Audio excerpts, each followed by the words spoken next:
안녕하세요. 대전 전자디자인고등학교 1학년 신입생 여러분. 일주일 만에 또 이렇게 영상으로 뵙습니다. 네, 잘 지내셨죠? 이번 시간은 고대 국가의 지배체제에서 남북국 시대를 알아보도록 하겠습니다. 지난 시간 삼국 가운데 가장 늦게 발전했던 신라에 의해서 삼국이 통일되는 과정까지 우리가 배웠는데요. 신라의 통일이 중국 당나라의 도움을 받았고 또 대동강 이북의 영토를 상실했다는 한계도 있지만 나당 전쟁을 통해 결국 중국 세력을 몰아내고 통일을 이룬 자주성과 또 삼국으로 나뉘어져 발전하던 우리 민족의 문화가 통일 이후 하나의 민족 문화로 발전하게 되는 계기를 마련했다는 의의가 있다는 것 기억하셔야 합니다. 이번 시간 우리는 통일 후 신라의 발전과 신라 말 변화의 모습을 한번 살펴보고 특징들을 한번 알아볼까 합니다.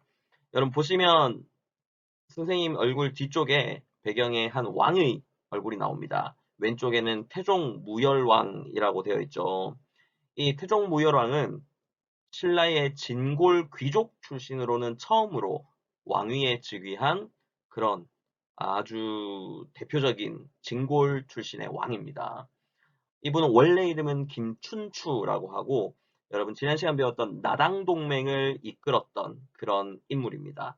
그 나당동맹을 성사시키면서 정치적인 어떤 그런 리더십을 발휘하기도 했고요. 그래서 이분이 성골 출신의 마지막 왕이었던 진덕여 왕이 죽은 다음 성골의 이 뭐라 그러죠? 혈통이 끊어집니다.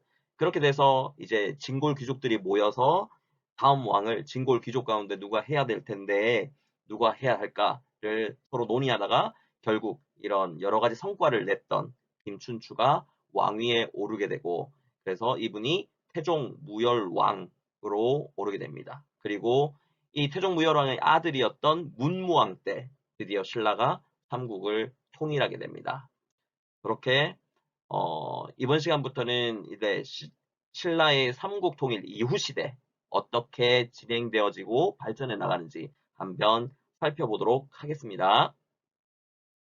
네, 여러분 교과서 먼저 읽어보고 수업을 들으시면 조금 더 이해가 잘 되실 겁니다. 지금 교과서 23, 24페이지 펴보시고 지금 한번 읽어보십시오.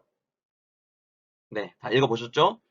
네, 오늘 배울 수업 목표를 한번 읽어보도록 하겠습니다. 통일 후 신라의 발전 과정과 신라 말 사회 변화의 모습을 파악할 수 있다. 입니다. 삼국을 통일한 신라, 당연히 전쟁을 통해서 확장된 영토와 또 늘어난 백성들을 새롭게 편입된 삼국의 귀족과 왕족들, 이들을 신라의 체제 안으로 편입시켜야 합니다. 당연히 체제 정비를 새롭게 해야 되겠죠.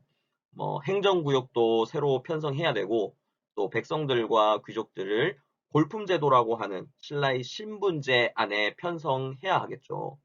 넓어진 지역과 또 백성들에게 세금을 받아야 하고 이러한 정비의 과정이 어떻게 진행되어지는지 한번 살펴보도록 하겠습니다.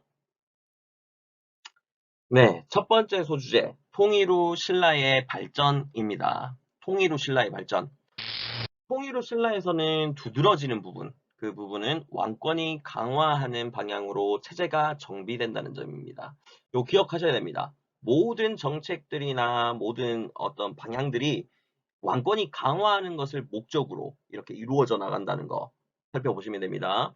고대 국가에서는 여러분 지난 시간 우리 고대 국가 배울 때도 중앙의 왕에게 권력이 집중되는 모습이 나타나는 특징을 있었다고 말씀드렸는데 통일신라 역시 여러분 고대 국가의 범주 안에 들어갑니다.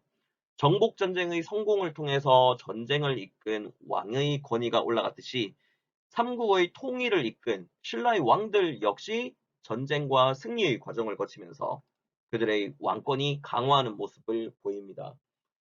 이뿐만 아니라 여러분 통일전쟁을 통해 함께 성장한 전쟁 공신 귀족들 이들 역시도 성장하죠. 그러니까 자신들도 전쟁에 어느 정도 공이 있으니까 그들이 또 권력을 가지려고 하는 모습이 나타납니다. 그러면 어떤 모습이 나타납니까? 권력이 분산되면 또다시 또 쟁탈전이 일어나고 여러 가지 어려운 일이 있겠죠. 이를 막기 위해서 국왕은 이 진골 귀족을 숙청하는 작업을 이제 실시합니다. 보시면 제일 첫 번째 바로 신문왕 때 있었던 진골 귀족 숙청 사건이 김흠돌의 난입니다. 여러분 김흠돌이라는 인물, 그 인물이 바로 누구냐 하면 어, 통일전쟁의 주역이었던 김유신 장군의 조카, 김유신 장군의 조카이면서 자신 역시도 통일전쟁에 이렇게 참전해서 성장한 진골귀족입니다. 그렇게 신문왕의 장인이 될 정도로, 왕의 장인이 될 정도로 막강한 권력을 가졌던 김음돌. 이 김음돌이 나중에는 이제 왕권에 뭐합니까? 대항하는 그런 모습을 나타나기 시작합니다. 이걸 뭐 장인이라 그래도 왕권에 도전하는 귀족이니까 신문왕이 가만두질 않죠. 결국에는 이 김음돌, 장인이었던 김음돌을 잡아서 죽이겠다는, 그렇게 해서 귀족들을 숙청하면서 귀족들이 가지려고 하는 그런 권력을 다시 왕에게로 집중시키는 그런 모습을 통해서 왕권 강화를 이루어 나가더라는 겁니다. 두 번째 통일신라의 발전에서 주목해야 될 점은 중앙정치기구를 정비합니다. 중대신라의 왕권이 안정적으로 만들어져 가기 위해서는 위와 같이 뭐 진골귀족을 숙청해서 권력을 가져올 수도 있지만 정치기구의 정비를 통해서 제도적으로 왕권을 강화시키는 그런 모습을 보이더라. 어떻게 제도적으로 왕권을 강화시키는가 보시면 일단 첫 번째 집사부 중심의 국정을 운영하더라. 이 집사부는 여러분 지금으로 말하면 바로 청와대 안에 있는 뭐 비서실 정도라고 보시면 됩니다. 청와대 비서실, 대통령에게 모든 국가의 기밀 업무, 뭐 또 여러 가지 대통령의 뭐 명을 이렇게 전달하기도 하는 그런 역할을 하는 비서실 역할을 하는데, 이 당시에는 집사부라고 하는 그런 기관을 만들었고, 이 기관에서 왕에게 국가의 모든 정보와 기밀 업무, 그럼 왕명을 또 아래에 있는 기관에게 알려주는 그런 역할을 하는 집사부가 국정 운영을 중심적으로 운영해 나가고요. 그 집사부의 장관이었던 중시 역시도 왕권이 강화되니까 비서실장 역할을 하고 있는 중시 역시도 권한이 강화되는 모습을 보이더라. 이렇게 해서 국정 중심을 귀족들과 함께 운영해 나가기는 하지만, 그럼에도 국정의 중심은 어디에? 왕을 중심으로 뭐 이루어져 나가더라. 그렇게 해서 왕권을 강화시키는 모습을 보인다고 보시면 됩니다. 또 두 번째 기관이 바로 사정부입니다. 사정부. 이 사정부는 고위 관리의 비리를 감찰하는 업무, 이런 업무를 실시합니다. 당시에 고위관직은 대부분이 아니라 모두 거의 다가 진골 귀족들이 독점했기 때문에 결국 사정부는 진골 귀족의 권력을 억제하는 역할을 하는 기구였습니다. 그리고 세 번째 보시죠. 세 번째는 국학 설립과 유학 교육의 강화를 통해서 뭐 왕권을 강화시켜 나가더라. 아니 뭐 왕권을 뒷받침할 만한 인재를 양성한다, 뭐 그렇게 할 수도 있지만 결국 이렇게 양성된 인재들, 유학 교육을 통해서 양성된 이 인재들이 신분보다는 자신의 능력을 알아주는 왕에게 충성을 다하게 되겠죠. 그래서 진골이라는 신분으로 관직에 오른 귀족 세력을 견제하기 위해서 왕권을 뒷받침하는 세력으로 이런 국학에서 배출된 그런 유학자들, 이런 사람들을 이제 왕은 중용하는 모습을 보입니다. 뭐 대표적으로 이렇게 양성된 인재들이 대부분은 귀족들이 아닌 육두품 출신의 유학자들입니다. 당연히 자신의 능력을 알아봐주는 왕에게, 그 왕이 이 사람들을 관직에 올려서 앉혀주고 하면 임명해주니까 당연히 이 육두품 출신의 유학자들이 국왕을 중심으로, 그리고 국왕에게 충성하는 그런 모습을 보이겠죠. 이 육두품 유학자들은 대부분 왕의 정책을 조언하는 역할을 담당하거나 실질적인 국가의 행정 실무를 담당한다고 보시면 되겠습니다. 네, 통일 후 신라의 발전 세 번째는 통일 후 신라의 경제제도의 개편입니다. 새롭게 편입된 삼국의 토지에 대한 수치제도 및 국가 관리에게 수조권을 지급하는 토지제도를 개편하더라. 이 부분 좀 어려운 부분입니다. 여러분 말이 좀 어려운 부분인데 토지제도는 여러분 쉽게 설명드리면 뭐 토지와 관련된 여러 가지 국가의 법이라고 보시면 됩니다. 그 중에서도 오늘 다룰 토지제도의 내용에는 국가 관리에게 월급을 주는데 이 당시에는 돈으로 주는 게 아니라 국가에서 어떤 땅을 이렇게 설정해 줍니다. 땅을 설정해 주면 그 땅에서 나오는 조세를 이 국가 관리가 자신의 월급으로 받는 제도가 바로 이 토지제도고요. 수치제도는 지금의 세금 걷는 제도라고 보시면 됩니다. 국가가 우리 백성들에게 어떤 명목의 세금을 걷는가 이 부분이 바로 수취, 거둘 숫자에 취할 취자를 써서 수치제도라고 부른다고 보시면 되겠습니다. 그런데 오늘 배울 토지제도와 수치제도 역시 어떻다는 겁니까? 네, 귀족의 권한을 축소시키고 왕권을 강화하는 방향으로 이루어지더라는 겁니다. 보시면 첫 번째, 관료전의 지급과 노급의 폐지라고 되어 있습니다. 요 위에 지금 그림이 보이십니까? 그림 보이세요? 그림? 네. 그림을 보시면 뭐라 되어 있습니까? 시급, 노급, 관료전이라는 세 가지의 토지 제도가 나옵니다. 시급은 뭐냐? 관리들에게 세금을 거둘 수 있는 수조권을 부여하는 토지를 지급할 뿐만 아니라 또 그 지역에 살고 있는 백성들의 노동력을 마음대로 사용할 수 있는 권한까지 줬다는 거. 그리고 거기에다가 대대로 자식에게도 세습될 수 있도록 세습이 가능하도록 만든 토지 제도가 시급이었습니다. 거의 뭐 이 시급을 가지고 있는 귀족들은 거의 거기서 자신이 왕노릇 하는 거죠. 왕노릇. 반면에 밑에 있는 노급은 어떻습니까? 노급 역시 수조권을 지닌 토지를 설정받고요. 두 번째는 그 지역에 살고 있는 노동력도 이 귀족이 마음대로 징발할 수 있습니다. 하지만 시급과는 달리 자식에게 물려줄 수는 없는, 세습할 수는 없었다라는 거 알아두시면 되고요. 그런데 이제 신라 중대 통일 후에 이제 신문왕이 이 관료전을 지급하기 시작합니다. 이 관료전은 뭐냐? 그냥 관리가 자기에게 설정된 땅을 이렇게 지급받는데 그 땅에서 네, 세금만 거둘 수 있는 권한만 줬을 뿐 뒤에 있는 뭡니까?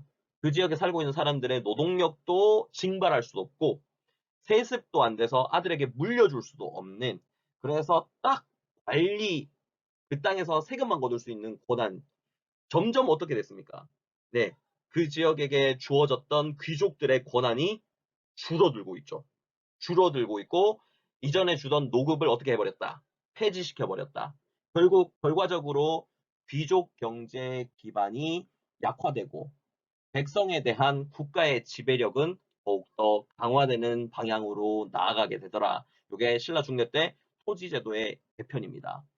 또 여러분 신라 중대 때 3년마다 신라 촌락문서라는 걸 작성하게 합니다. 신라 촌락문서. 요건 뭐냐? 수치 제도를 뭐 하기 위해서 정확하게 하기 위해서 이 지역에 뭐 농지가 얼마나 되는지, 이 지역의 백성의 인구수가 얼마나 되는지 이거를 근거로 해서 세금을 걷어야 되니까 이런 세금을 정확하게 거두어 드리기 위해서 이런 촌락 문서라는 것을 작성하게 했다라는 것도 알아두시면 좋겠습니다. 다음 볼까요? 밑에 있는 지금 나오고 있는 이 사진, 글들이 막 써져 있죠. 요게 바로 신라의 신라의 촌락 문서입니다. 그래서 이 당시에도 나름 국가가 백성들로부터 정확하게 세금을 걷기 위해서 이렇게 사전에 미리 조사하는 그런 과정들이 있었구나라는 사실을 알아두시면 되겠습니다. 신라 말의 사회 변화로 가도록 하겠습니다. 세상에 영원한 것은 없습니다. 고사성어에 여러분 권불 10년, 화무 11홍이란 말이 있습니다. 요 뜻은 뭐냐? 권력은 10년을 가지 못하고 꽃의 불금도 10일을 가지 못한다. 모든 것은 변한다 라는 의미겠죠. 신라 역시 마찬가지였습니다.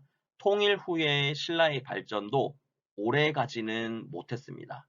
신라 중대를 지나 신라 말이 되면 정치, 사회, 경제 모든 분야에서 흔들림이 나타납니다.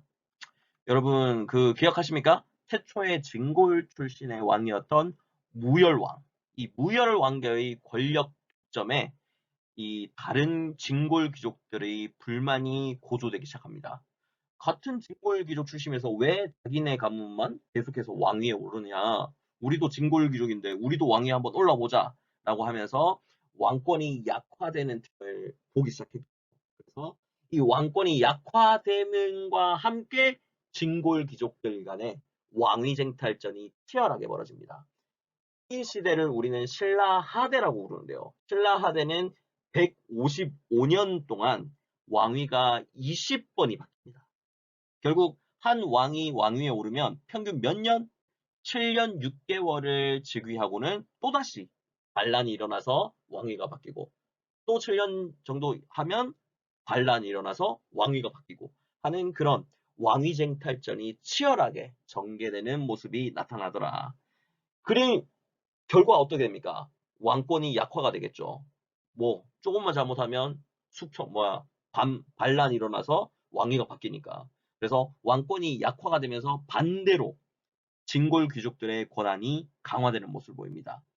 이 진골 귀족의 대표라고 할 수 있는 대표 관직이 바로 상대등입니다. 이 상대등은 진골 귀족회의였던 화백이라는 회의의 의장직이 바로 상대등이었는데 당연히 진골 귀족의 권한이 강화가 되면서 그 대표격인 상대등의 정치적 위상이 강화가 되는 모습을 보이더라. 이렇게 경주를 중심으로 한 신라 왕실에서는 치열한 왕위 쟁탈전이 벌어지면서 지방에 대한 중앙정부의 지방 통제가 약화되는 모습으로 나타나더라. 당연히 어떤 일이 벌어집니까? 지방에 살고 있는 귀족들은 자기 마음대로 지방을 자의적으로 통치하는 모습이 나타납니다. 그래서 그 지방에 있는 귀족들이 백성들의 땅을 막 빼앗고요. 막 수탈하고요. 그러면서 대농장을 차지하고 또 백성들을 자기 집 노비로 만들어서 그들에게 일을 시키고 뭐 여러 가지 뭐 농사를 짓게 하고 하면서 노비 소유가 확대가 되면서 가혹한 수치 또 국가에서는 계속해서 세금을 더 많이 부과시키는 그런 일들이 벌어지면서 지방 곳곳에서 농민들이 공기를 일으킨다. 뭐 지금으로 말하면 파업하고 데모하고 뭐 시위하고 그런 것들을 나타나기 시작하더라라는 거죠. 당연히 또 신라 말에는 호족이라고 하는 새로운 세력이 등장합니다. 중앙의 통제력이 약화가 되면서 그 통제를 벗어난 새로운 세력을 우리는 호족이라고 부르는데요. 이런 호족들은 지방에서 행정권과 군사권을 장악해서 자신들이 거의 왕이 되는 그런 부류가 이제 등장하더라. 여러분 대표적인 호족으로는 뭐 고려를 세웠던 왕건도 그렇고요. 그다음에 고려의 전신이었던 태봉의 궁예 그리고 후백제를 세웠던 견훤과 같은 인물들을 대표적인 호족이라 말하고 이들은 뭐 신라 왕실에 반해서 새로운 나라를 세운 그런 세력들입니다. 이런 새로운 세력들이 신라 말에 등장하는 모습을 보이더라. 결국에는 뭡니까? 신라의 통제력, 신라라고 하는 나라가 점점점 약화되어가는 과정 가운데 있다라는 것을 알아두시면 되겠습니다. 네, 신라말의 사회변화 네 번째죠. 네 번째 살펴보도록 하겠습니다. 뭡니까? 육두품의 동양. 여러분 신라 중대 때 국왕이 이 진골 귀족들을 견제하기 위해서 능력 있는 인재들을 많이 등용한다고 했습니다. 그런 인재들이 바로 이 육두품들이었습니다. 국악 출신으로 또 당나라 유학도 갔던 그런 능력 있는 그런 계급들이 바로 이 육두품들인데 육두품들은 항상 불만이 있었습니다. 아무리 능력이 있고 뛰어나도 자신들의 신분이 육두품이었기 때문에 진골 귀족들만큼의 그런 관직에 오르지는 못하는 그런 한계를 가지고 있었죠. 그러니까 뭡니까? 항상 이 골품제 사회에 대한 불만이 있던 그런 세력들입니다. 그래서 신라 말에 이 신라가 점점 쇠퇴하니까 이 쇠퇴하는 것은 전부 다 뭐 때문이다? 대부분 이 골품제 사회 때문이다. 능력이 있어도 인정받지 못하고 항상 혈통을 중시하는 진골 귀족들이 만들어 놓은 그런 골품제 때문에 결국 신라가 이렇게 쇠퇴한다. 신라가 다시 발전하기 위해서는 뭘 해야 된다? 골품제를 없애야 된다. 그렇게 해서 능력 있는 사람들이 마음껏 자신들의 능력을 펼칠 수 있는 그런 사회로 나아가야 된다라는 개혁을 주장합니다. 하지만 아직 여전히 기득권을 가지고 있는 딩골 귀족들은 이 육두품의 개혁에 대해서 뭐 전혀 뭐 움직일 생각을 하지 않죠. 결국 어떻게 됩니까? 개혁 시도를 해보았지만 결국 이 모든 것들이 좌절되고 결국 육두품들은 어떤 생각을 가지게 될까요? 아, 이런 신라는 더 이상 희망이 없다. 자신들의 능력을 알아주는 새로운 나라, 새로운 국가를 세워야 된다라고 하는 반신라적인 태도를 보이기 시작합니다.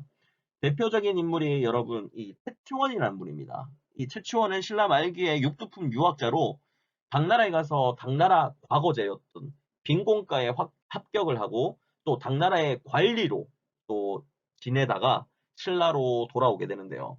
신라에 들어와서는 이제 왕에게 시무 10조, 뭐 시무 10조 여러 가지 건의를 하죠. 건의를 했지만 모든 건의들이 받아들여지지 않습니다.